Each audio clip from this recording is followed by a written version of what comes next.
प्यारे विद्यार्थियों, आज हम लोग विलयन से संबंधित लेक्चर 17 देखेंगे। 17वें लेक्चर को आज लेकर के चला जाएगा। आज रॉल्ट लॉ जो आप पढ़े थे, रॉल्ट का नियम पिछले क्लास में, उससे संबंधित आंकिक प्रश्न को, न्यूमेरिकल्स को देखना है, तो उसी में चलेंगे। लेकिन उसके पहले एक छोटा सा टॉपिक है। एक्चुअली इसको 11th में हम लोग देख चुके हैं, स्टेट ऑफ मैटर पार्ट में, पदार्थ की अवस्थाएं में। यहाँ पर थोड़ी सी इसकी जरूरत पड़ेगी, तो हम सोचते कि पहले भाई इसको समझा दे। देखिए, टॉपिक का हेडिंग हम दे चुके हैं। विलयन के साथ साम्य में वाष्प प्रावस्था के संघटन का निर्धारण। यानी अगर वाष्प प्रावस्था है, अवस्था वाष्प की है, तो उसमें जो घटक होते हैं, तो उन घटकों का कैसे, उन घटकों को ज्ञात किया जाएगा। यानी एक तरह से यह कहिए कि वाष्प प्रावस्था में मोल प्रभाज निकालना होता है। तो यह जो भी अवयव होते हैं, उनके आंशिक दाब के आधार पर निकाला जाता है। मान लिया जाए विलयन के दो अवयव हैं। अवयव ए का यहां पर आपने ले लिया, एगो अवयव ए है, तो आप पढ़े हैं अवयव ए का अगर आंशिक दाब लेकर के चलते हैं तो इसको हम लोग पीए कहते हैं। ऐसे ही अवयव बी लेते हैं, आंशिक दाब, तो इसका हो जाएगा। वाष्प अवस्था में अवयव ए का अगर हम लोगों को मोल प्रभाज लिखना हो, तो मोल प्रभाज चाहे मोल अंश को वाई ए लिख देते हैं, और जो बी अवयव है इसके मोल प्रभाज को वाई बी लिख देते हैं। ऐसी स्थिति में डाल्टन के आंशिक दाब का जो आप 11th में पढ़े थे नियम, डाल्टन के आंशिक दाब के नियम से, तो डाल्टन के आंशिक दाब के नियम से हम लोग देखे थे उस समय कि आंशिक दाब इक्वल टू कुल दाब इनटू मोल प्रभाज। अवयव का आंशिक दाब इक्वल टू, यहां पर अवयव का लिख सकते हैं, घटक का लिख सकते हैं, जो लिख दें, अवयव का आंशिक दाब इक्वल टू कुल दाब गुणे मोल प्रभाज, कुल दाब गुणे मोल अंश। अब इस आधार पर दो चीज हम लोग ले सकते हैं। अवयव हमारे पास एगो ए है, एगो बी है, तो अवयव ए का आंशिक दाब तो देखिए पीए, टोटल, तो इसको हम लोग लिख देते हैं कुल दाब, तो पी टोटल चाहे पीटी। अब मोल प्रभाज को यहां हम लोग वाई मान दिए हैं, वाई ए। इस आधार पर वाई ए अगर आपको निकालना है तो पी ए बाई देखिए पी टोटल। और इसी प्रकार से अगर आपको फिर पीबी देखिए लेके चलते हैं, तो ये हो जाएगा पी टोटल वाई बी, और Y B is equal to, तो ये आपका हो जाएगा पीबी बाई पी टोटल। तो यहां पर इस फॉर्मूला का उपयोग डाल्टन के आंशिक दाब के नियम से हम लोग लिए, में इतना ही सीखना था। इस फॉर्मूला का उपयोग हम तब करते हैं मोल फ्रैक्शन, मोल प्रभाज निकालने के लिए, जब क्या हो, वाष्प अवस्था में हो। यानी यदि वाष्प अवस्था में है, वाष्प अवस्था में लेकर के आप चलते हैं, तो इस फॉर्मूला के आधार पर चला जाएगा। यानी विलयन के साथ साम्य में वाष्प प्रावस्था के संघटन का निर्धारण किसके आधार पर किया जाता है? इसका निर्धारण अवयवों के आंशिक दाब के आधार पर, अवयवों के आंशिक दाब से किया जाता है। यहां पर आंशिक दाब से करते हैं, इसका निर्धारण अवयवों के आंशिक दाब से किया जाता है। आंशिक दाब ले लिए, मान लिया जाए कि किसी विलयन के दो अवयव हैं, तो उसके आधार पर ये फॉर्मूला होता है। तो ये एगो टॉपिक था। अब न्यूमेरिकल बनाने के पहले आप लोग जानते ही हैं, हम सूत्र एकदम सामने लिख देते हैं। इससे फायदा ये होता है कि न्यूमेरिकल बनाते समय सूत्र आराम से दिखाई पड़ता है, आराम से हम लोग देखते हैं। देखिए सबसे पहले आप पढ़े थे रॉल्ट के नियम, तो रॉल्ट का नियम पढ़ाए थे पीए समानुपाती मोल प्रभाज। इसी को जब तोड़े थे तो यहां पर प्राप्त किए थे PA is equal to P not of A into zeta A. याद है? PA P not of A into zeta A. A क्या है?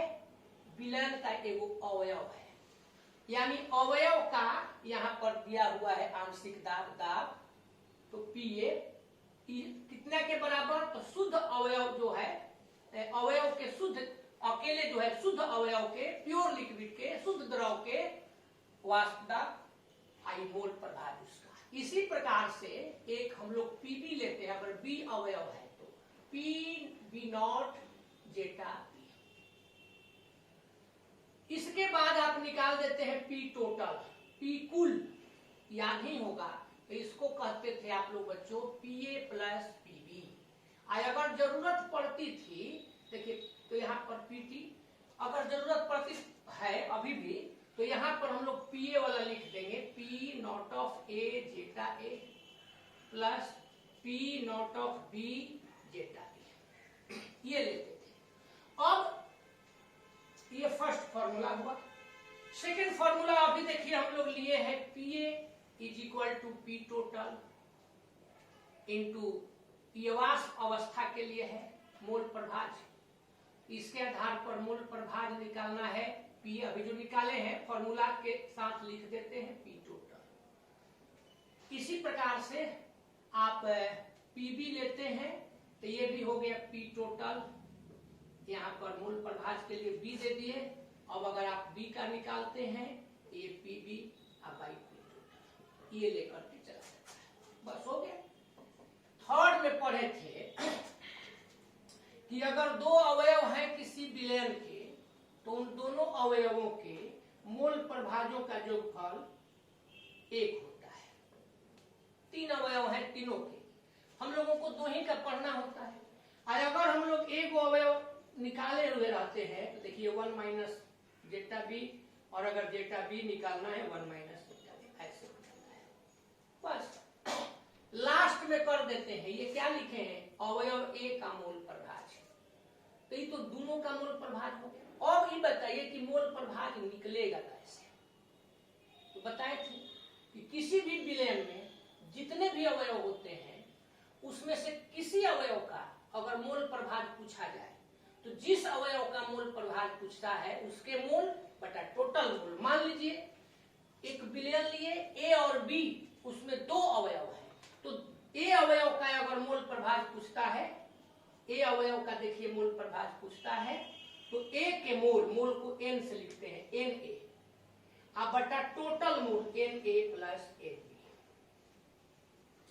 ऐसे ही अगर मोल प्रभाज मान लीजिए बी का पूछ दिया, तो एन बी यानी मोल ऑफ बी तो mole of A plus mole of. और चलते चलते थोड़ा सा जगह बचा है तो फायदा उठा लिया जाए। मोल कैसे निकालते हैं? नंबर ऑफ मोल्स, मोलों की संख्या।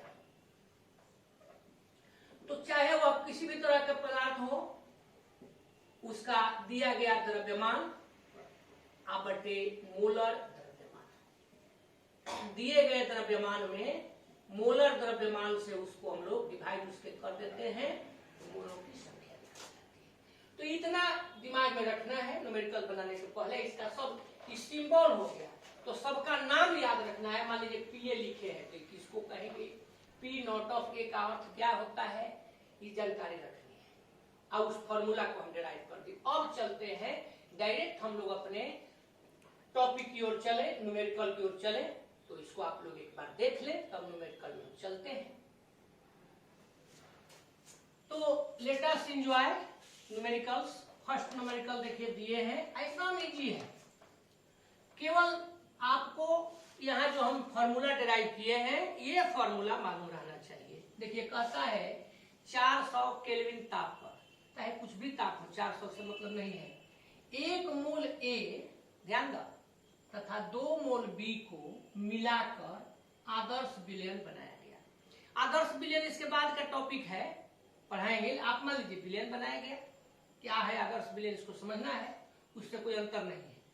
विलयन बनाया गया, यदि 400 केल्विन ताप पर A तथा B का वाष्प दाब क्रमशः 0.9 ATM, यूनिट इसका ATM है, वायुमंडल है, तथा 0.3 ATM है, 0.3 ATM है, तो A और B का आंशिक दाब ज्ञात करें और विलयन का कुल वाष्प दाब ज्ञात करें। अब आप लोग बताइए सिंबॉलिक रूप में ये पूछता क्या है? तो आंशिक दाब माने PA, तो आपसे पहला सवाल में पूछ रहा है PA क्या होगा, A का या B का, दोनों का, PA और PB पूछ रहा है। और B नंबर क्वेश्चन में आपसे पूछ रहा है P टोटल। तो देखिए P टोटल बनाने में तो कोई मेहनत ही नहीं है। P टोटल के माने दोनों को जोड़ दीजिए, PA निकालिए पहले। अब जरा ध्यान दीजिए, यहाँ फॉर्मूला देखिए, PA equal to P not of A into zeta A चाहिए, तो आपको दोनों वैल्यू चाहिए। तो यहाँ कह रहा है कि A और B के वाष्प दाब यानी P नॉट ऑफ A दिया हुआ है, आप P नॉट ऑफ B दिया हुआ है, P नॉट ऑफ A है 0.9 ATM, वायुमंडल 0.3 ATM। तो PA निकालने के लिए P नॉट ऑफ A के साथ जेटा A चाहिए, यानी आपको A का मोल प्रभाज चाहिए। अब बच्चों देखिए तो मोल प्रभाज, तो A का मोल प्रभाज निकालने के लिए क्या करिएगा, देखिए A के मोल बटा टोटल मोल, यानी आप यहां निकाल देंगे A का मोल बाई टोटल, यह होना चाहिए। अगर ये वैल्यू निकल जाता है तो हम लोग निकाल लेंगे। बात समझिए, P नॉट ऑफ A मालूम है, P नॉट ऑफ B मालूम है। अगर जेटा A जेटा B मालूम हो जाए तो इसमें रख करके एक फॉर्मूला में निकाल देंगे, ठीक है। अब इसको निकालिए, number of mole of A के मोलों की संख्या, N से मोल की संख्या को इसको कहेंगे number of moles of A के मोलों की संख्या। मोलों की संख्या कैसे निकालते हैं, दिया गया द्रव्यमान बटा मोलर द्रव्यमान, लेकिन यहाँ डायरेक्ट दिया हुआ है A कितना है 1 मोल, आप B कितना है 2 मोल। तो अब निकाल दीजिए 1/1 + 2 1/3। जेटा B कितना हो जाएगा, तो जेटा B हो जाएगा, आप पढ़ते किए हैं 1 घटाव जेटा A, 1 घटाव 1/3, ये आपका हो गया 2/3। अब जब सारा चीज निकाल दिए तो P not of A into zeta A, तो P नॉट ऑफ A कितना है 0.9 1/3, तो ये हो गया 0.3, तो ये 0.3 यूनिट ATM। इसी तरह से P not of B zeta B, ये कितना है भाई 0.3 इंटू 2/3, ये कैंसिल हो गया 0.1, ये 0.1 में 2 से मल्टीप्लाई, बस P टोटल, तो ये आपका हो जाएगा PA प्लस PB।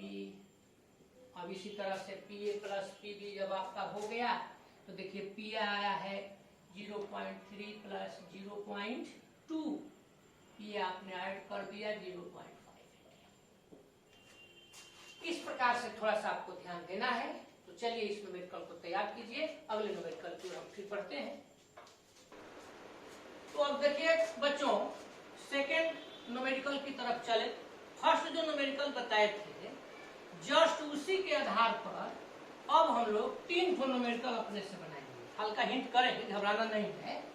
कहता है कि दिए गए ताप पर कोई टेम्परेचर दिया हुआ है, जैसे उधर 400 केल्विन 300 केल्विन दिया हुआ था, तो इसमें कुछ दिया होगा। 2 मोल A मिलाकर पहिलका में 1 मोल और 2 मोल था, इनमें 2 मोल और 3 मोल है, आदर्श विलयन बनाया गया।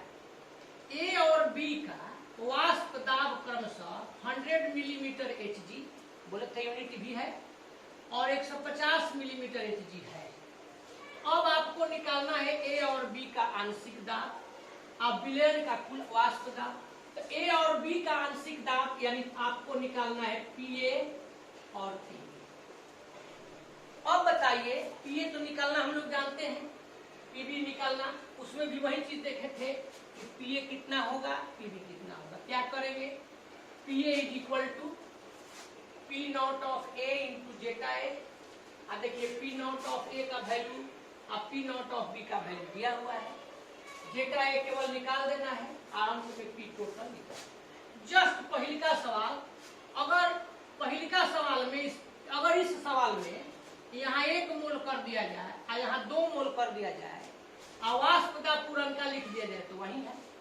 तो इसको अपने से बनाएंगे और कमेंट बॉक्स में अपना इसको जरूर भेजेंगे आंसर। गलत होगा तो फिर हम लोग मिलजुल करके अगले क्लास में थोड़ा सा हिंट कर लेंगे। अगला सवाल भी बच्चों देखिए वही है, थोड़ा सा ध्यान देना है।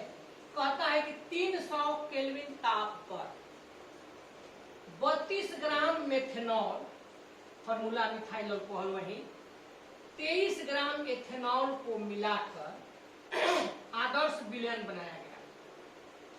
मिथेनॉल एवं इथेनॉल के वाष्प दाब दिया हुआ है। बस फिर वही सवाल, प्रत्येक इसमें ए और बी कहता था, इसमें प्रत्येक अवयव कह दिया और विलयन कह दिया। तो देखिए सेकंड नंबर क्वेश्चन तो आप थोड़ा भी हिंट नहीं किए, थर्ड नंबर क्वेश्चन में थोड़ा सा हम हिंट करते हैं, चाहे इसको ट्राई किया जाए। देखिए अब यहाँ पर आपको बनाना है पी मिथाइल अल्कोहल चाहे मिथेनॉल, पी इथेनॉल, वही चीज है। तो पी मिथेनॉल आपको बनाने के लिए देखिए P methanol, P not of methanol into zeta methanol, ये आपको चाहिए। पी नॉट ऑफ मिथेनॉल का वैल्यू यहाँ पर देखिए, जेटा का आपको निकालना होगा। तो इसके लिए आप इसमें एक काम आसान था कि मोल दिया हुआ था, इसमें आप मोल निकाल देंगे। तो यहाँ पर देखिए मिथेनॉल के मोल, अब बताइए आप लोग कैसे निकलेगा। दिया गया द्रव्यमान बटे मोलर, तो मिथेनॉल का दिया गया द्रव्यमान 32 ग्राम, मोलर द्रव्यमान देखिए 12 प्लस हाइड्रोजन का 1 × 3, ऑक्सीजन का 16, हाइड्रोजन का 1, 12 + 3 + 16 + 32, ये भी 32 आ गया। 1 हो गया, बहुत आसान होता है। फिर आप निकाल देंगे NC2H5OH, ये दिया हुआ है, देखिए दिया गया द्रव्यमान तो 23 ग्राम, इसका मोलर द्रव्यमान यहाँ दिखते हैं, देखा 12 × 2 + 1 × 5, हाइड्रोजन का, ऑक्सीजन का 16 + 1, 24 + 5 + 16 + 1, कितना हो जाएगा 24 × 5 = 29, 16 × 45 = 46। इसको मिटा देते हैं, जान गए तो आगे बढ़े। तो ये आपका हो गया 46, 1/2 मोल, ये आपका आया था 1। अब इसको हम अभी फिलहाल हटा देते हैं, ध्यान दीजिए। अब आप निकाल दीजिए इसके मोलों की संख्या के बाद में मोल प्रभाज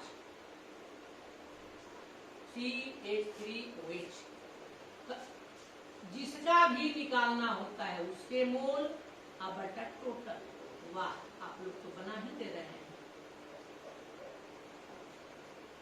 तो इसके मोल हो गया, देखिए कहीं गलत नहीं ना हम लोग बनाए हैं, 1/1 + 1/2, 1/3/2, 2/3। कहीं कोई कंफ्यूजन? तो इसके मोल हो गए 2/3। अब यहीं पर हम बना देते हैं जेटा इथाइल अल्कोहल। तो जब 2 कंपोनेंट हो, 2 अवयव हो, एक का मोल आप निकाल लेते हैं तो दूसरा के 1 में से घटा देते हैं, 1 - 2/3, ये आपका हो गया 1/3। याद रखना है, इसके मोल हो गया 2/3, इसके मोल हो गए, मोल नहीं मोल प्रभाग हो गए 2/3, इसका मोल प्रभाग 1/3। अब आपको निकालना है, यहाँ इसे हम खींच देते हैं, जरा ध्यान दीजिए। अब P methanol,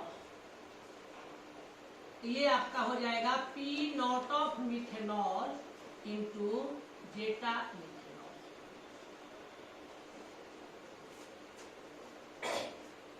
not of methanol, तो इसका वैल्यू हम लोग खोजें, ये सवाल हम लोग बना रहे हैं।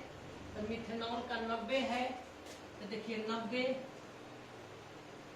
इसका आया है कितना, मिथेनॉल जी 2/3 है, तो ये आपका यहाँ पर 30 हो गया।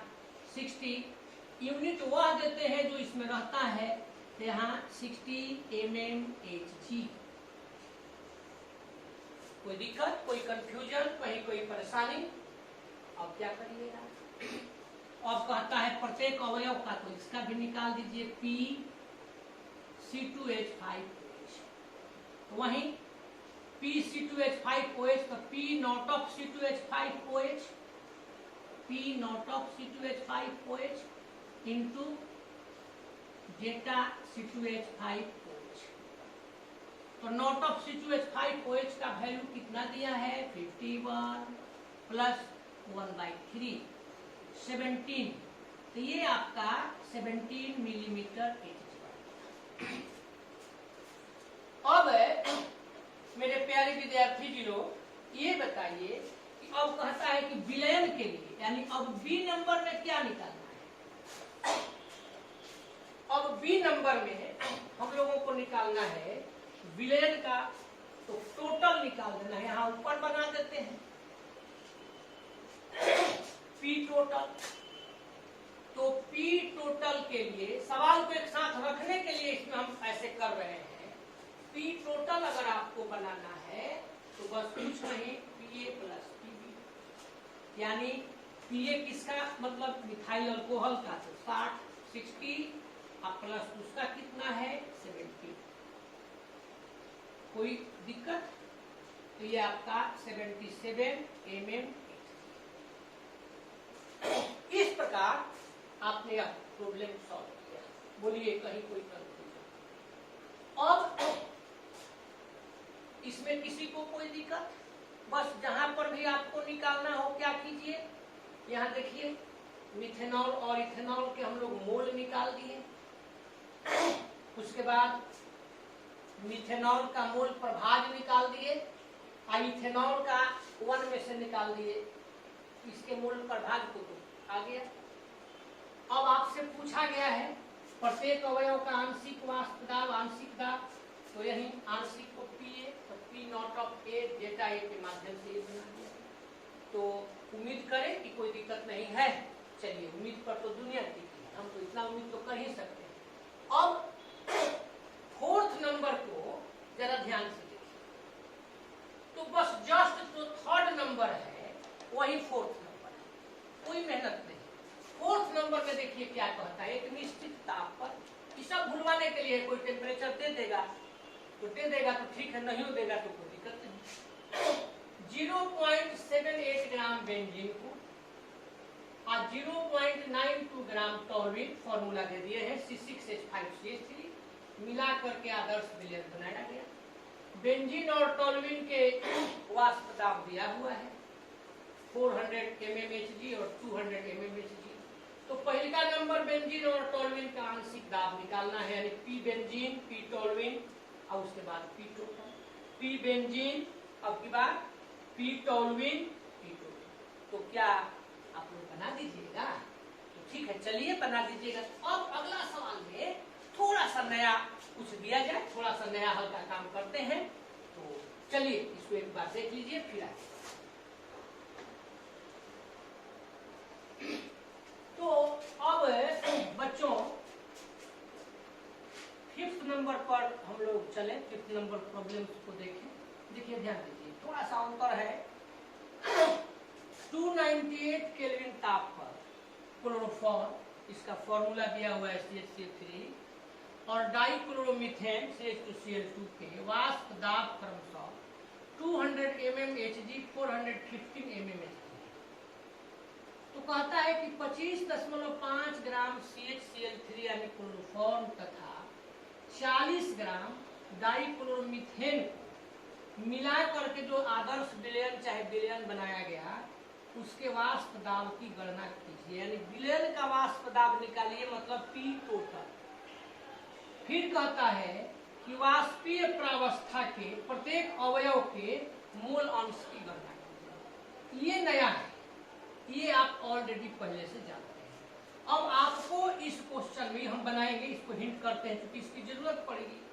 तो आपको इस प्रॉब्लम में P टोटल निकालना है।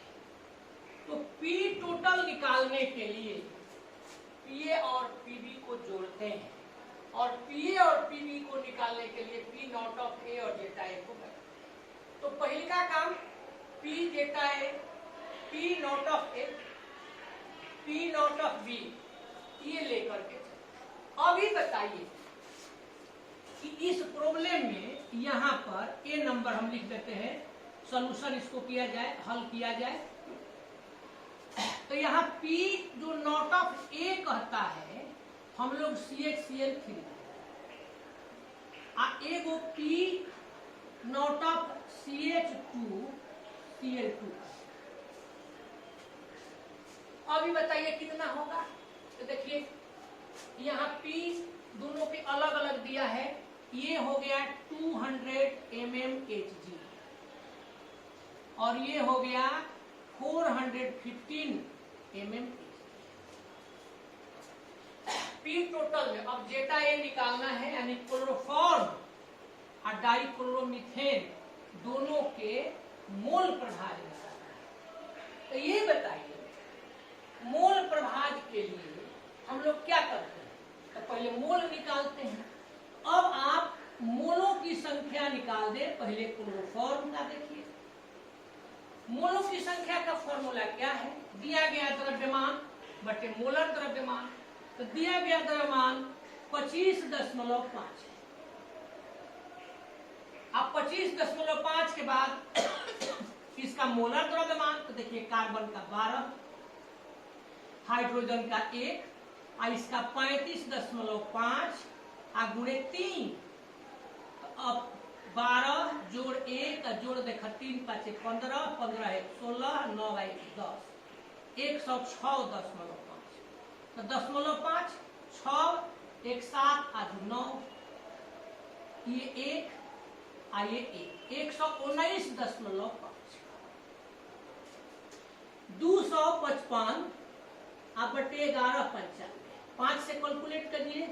51 बटे 5 दूनी 10, 5 1 15, 4 बच गया, 5 9 45। 51 बटे 239। अब इसको भाग दे देंगे, तो भाग दीजिएगा तो आ जाएगा 0.21। ये इसका निकल गया मोल। वाह, आप लोग बना दिए, बहुत अच्छी बात है। यहाँ इसको ऐसे हम खींच देते हैं।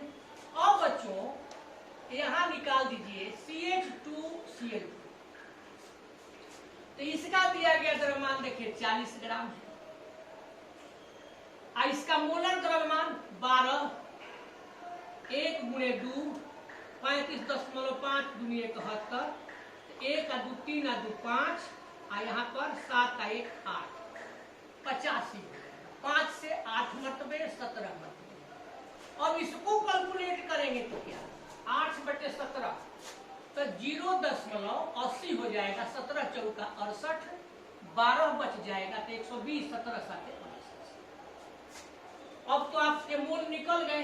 तो जब मोल निकल गए तो यहाँ निकाल दीजिए मोल प्रभाज किसका। तो पहले क्लोरोफॉर्म जी महाराज का। तो क्लोरोफॉर्म जी महाराज का मोल प्रभाज निकालेंगे तो देखिए कैसे होगा।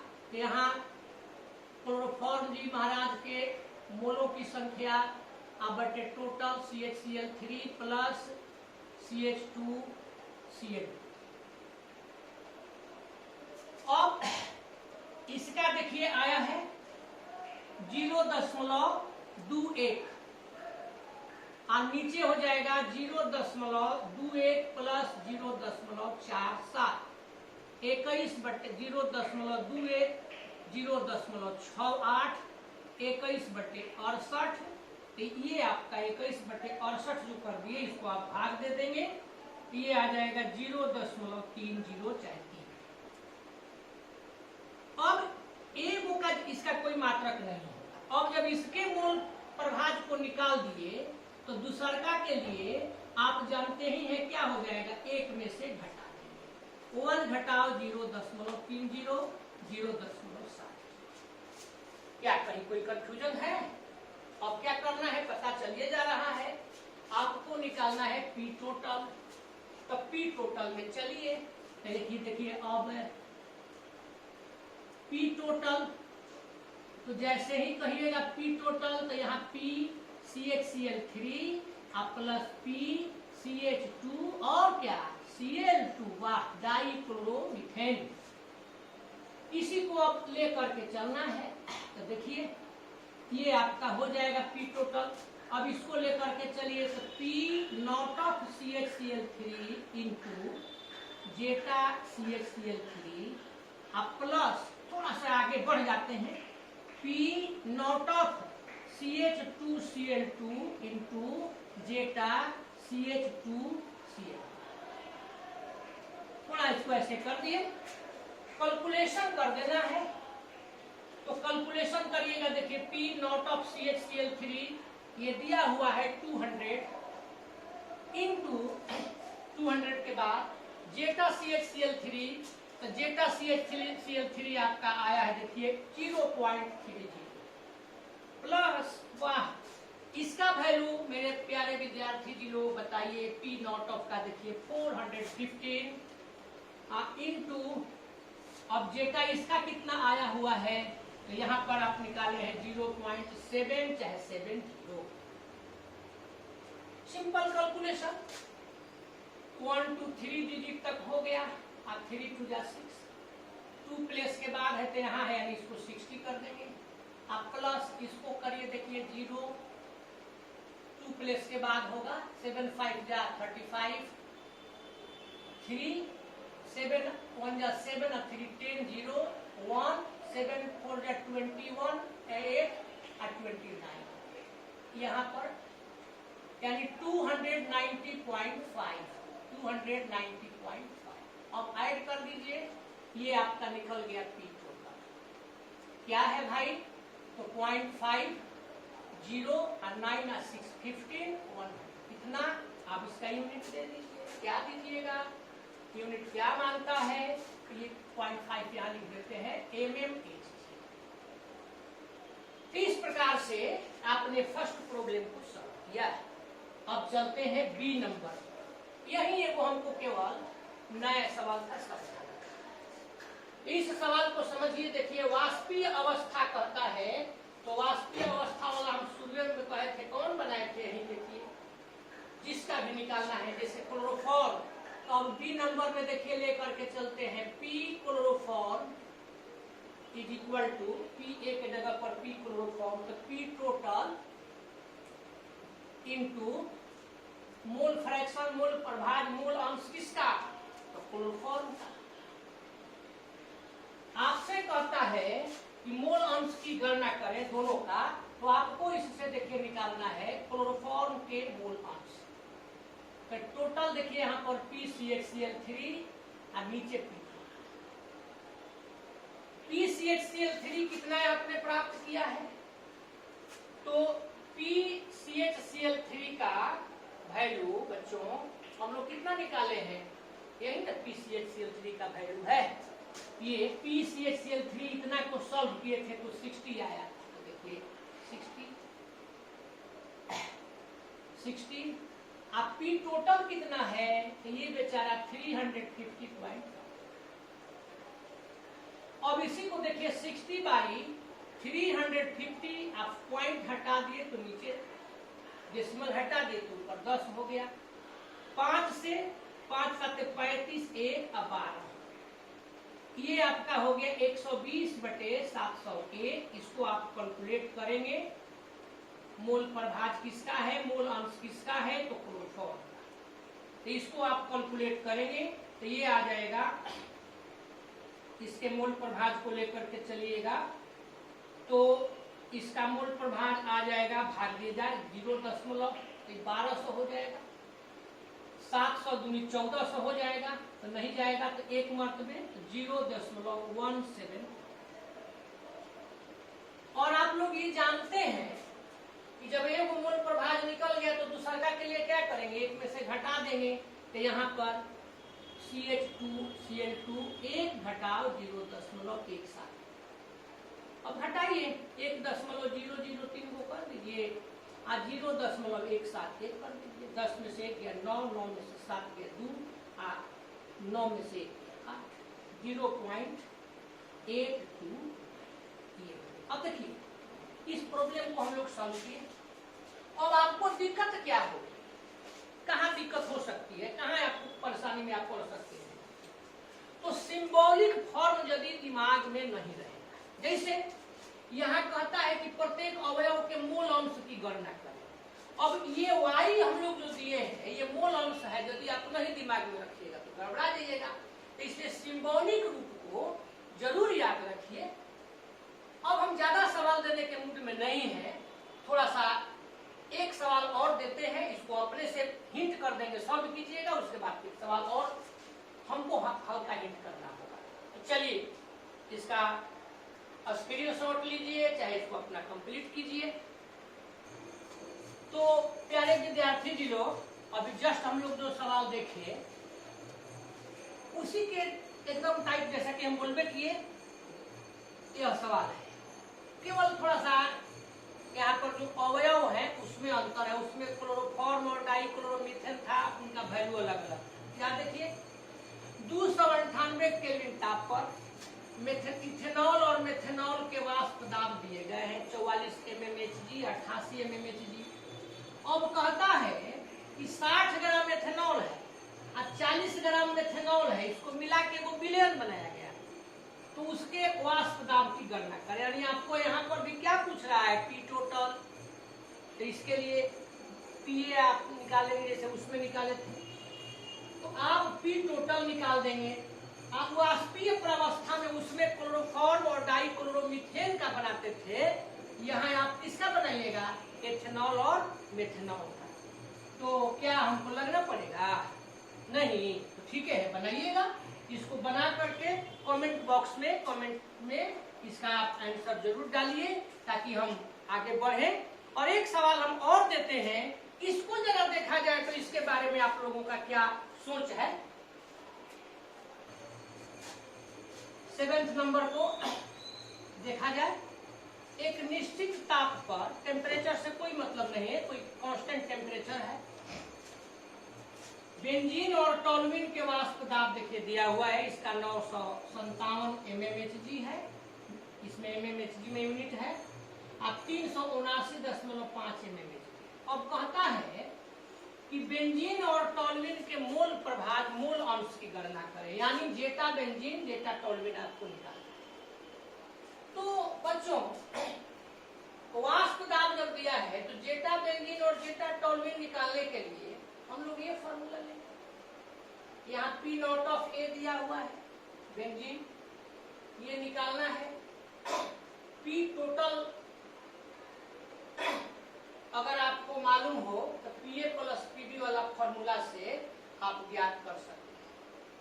तो सबसे पहले ध्यान दीजिए, यहाँ दिया हुआ है कि बेंजीन और टोल्यूइन के वाष्प दाब, यानी P नॉट ऑफ बेंजीन, ये दिया हुआ है कितना, ये दिया हुआ है, ध्यान दीजिए 957 mmHg।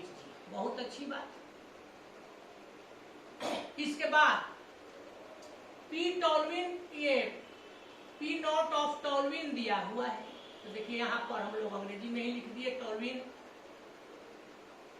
379.5 mmHg दिया हुआ है। और आपसे मोल टर्म्स पूछ रहा है, जेटा बेंजीन जेटा टॉल्विन। अब इसके लिए आप फॉर्मूला ले लेंगे, देखिए पी टोटल ये आपका हो जाता है, तो ये आपका हो जाएगा P benzene plus P toluene. Clear है? P total P A plus P B. अब पी टोटल के बाद यहां पर देखिए लिख दिए पी टोटल, तो ये हो जाएगा P not of benzene into zeta benzene plus P not of toluene into zeta toluene. तो यहां पर हम लोगों को जेटा बेंजीन जेटा टॉल्विन निकालना है, तो ये मान तभी निकल सकता है जब पी टोटल हो। पहले देखिए मान रखते हैं, पी नॉट ऑफ बेंजीन ये 957 है, जेटा बेंजीन तो यहां पर हम लोग रख दिए, पी नॉट ऑफ टॉल्विन ये 379.5 है, जेटा टॉल्विन। अब ये तो दोनों हम लोगों को निकालना ही है, ये मालूम होना चाहिए, ये नहीं दिया है, ये ना लफड़ा है। तो ऐसे प्रश्नों में